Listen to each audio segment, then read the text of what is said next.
नमस्कार दोस्तों, सोचिए अगर आपको एक ऐसी सरकारी स्कीम मिल जाए जहां आपका पैसा पूरी तरह सुरक्षित हो, टैक्स में भी राहत मिले और सिर्फ 5 साल में आप करीबन 28 लाख रुपए तक का फंड बना ले। इस स्कीम का नाम है नेशनल सेविंग सर्टिफिकेट स्कीम। नाम सुनते ही आपके मन में ये सवाल जरूर उठा होगा, क्या इसमें कोई सर्टिफिकेट भी मिलता है? तो जवाब है हाँ, पहले मिलता था। पहले जब आप पोस्ट ऑफिस की एनएससी लेते थे तो एक फिजिकल सर्टिफिकेट दिया जाता था जो कुछ इस तरह दिखता था। लेकिन अब समय बदल गया है। आज के डिजिटल दौर में इसकी जगह एक डिजिटल पासबुक ले चुकी है। अगर आप ये वीडियो पूरा देखेंगे तो हम आपको गारंटी के साथ कह सकते हैं कि एनएससी स्कीम से जुड़ी जानकारी के लिए आपको दूसरा वीडियो देखने की जरूरत नहीं पड़ेगी, क्योंकि हम यहाँ आपको देने जा रहे हैं एनएससी स्कीम की पूरी जानकारी। विस्तार में हम कवर करेंगे कि ये योजना क्या है, इसमें कितना ब्याज मिलता है, कौन कौन निवेश कर सकता है, फायदे क्या है, टैक्स का क्या नियम है, और अगर आप अलग अलग अमाउंट जैसे 1 लाख, 5 लाख या 15 लाख निवेश करते हैं तो 5 साल बाद कितनी राशि मिलेगी।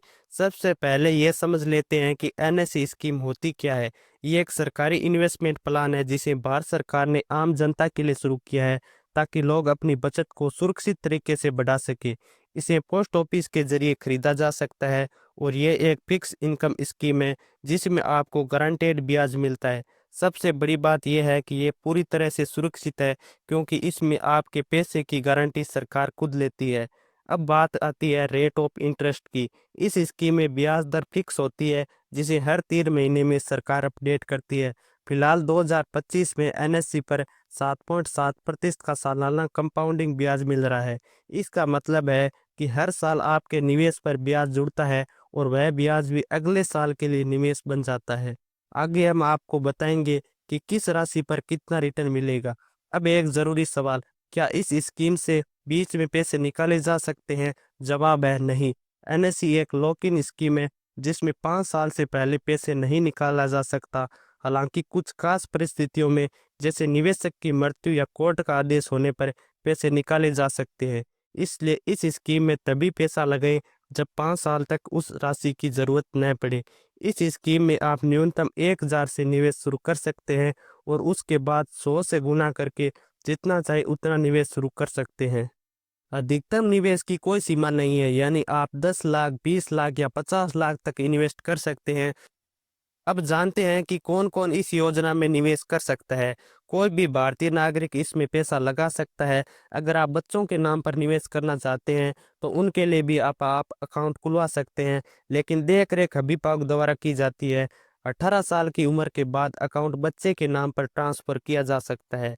इस योजना में जॉइंट अकाउंट की भी सुविधा है। अब अगर ब्याज की गणना की बात करें तो इसमें हर साल ब्याज जुड़ता है और अगले साल उसी पर ब्याज मिलता है, यानी कंपाउंडिंग। उदाहरण के लिए अगर आपने 10,000 इन्वेस्ट किए और ब्याज दर 7.7% है, तो पहले साल आपको 770 रुपये ब्याज मिलेगा और आपकी रकम 10,770 हो जाएगी। अगले साल इसी राशि पर ब्याज लगेगा और ऐसे ही 5 साल तक बढ़ते बढ़ते आपकी फाइनल वैल्यू 14,489 रुपये हो जाएगी। अब जानते हैं कि अलग अलग अमाउंट पर 5 साल बाद कितना मिलेगा।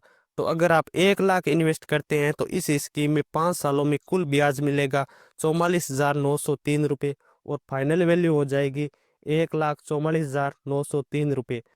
अब अगर आप 3 लाख रुपए इन्वेस्ट करते हैं तो आपको ब्याज मिलेगा 1,34,710 रुपये और फाइनल वैल्यू हो जाएगी 4,34,710 रुपये।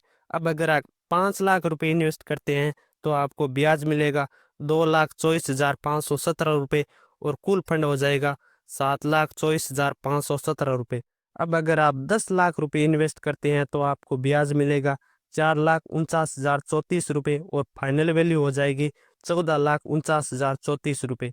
अब अगर आप 15 लाख रुपए इन्वेस्ट करते हैं तो आपको ब्याज मिलेगा 6,73,551 रुपये और कुल फंड की वैल्यू हो जाएगी 21,73,551 रुपये।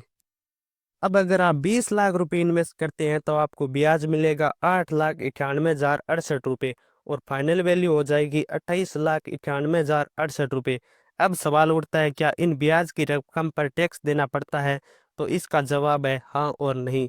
एनएसए में किया गया निवेश सेक्शन 18C के तहत टैक्स छूट के लिए योग्य होता है। जिसे आप सालाना 1.5 लाख तक टैक्स बचा सकते हैं। साथ ही पहले 4 साल तक मिलने वाले ब्याज टैक्स फ्री माना जाता है, क्योंकि वह रीइन्वेस्ट होता है। लेकिन 5वें साल का ब्याज आपकी आय में जुड़ता है और उस पर टैक्स देना पड़ता है। अब जानते हैं कि किन लोगों को एनएससी में निवेश करना चाहिए। वो लोग जो जोखिम से दूर रहना चाहते हैं और सुरक्षित रिटर्न चाहते हैं, और जिनका मकसद टैक्स सेविंग है। 18C के तहत 1.5 लाख तक छूट मिलती है। जो लॉन्ग लॉन्ग टर्म इन्वेस्ट करना चाहते हैं, और छोटे निवेशक जो 1,000 से शुरुआत करना चाहते हैं।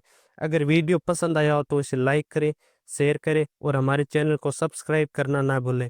अपने सवाल और सुझाव नीचे कमेंट में ज़रूर लिखें। वीडियो देखने के लिए बहुत बहुत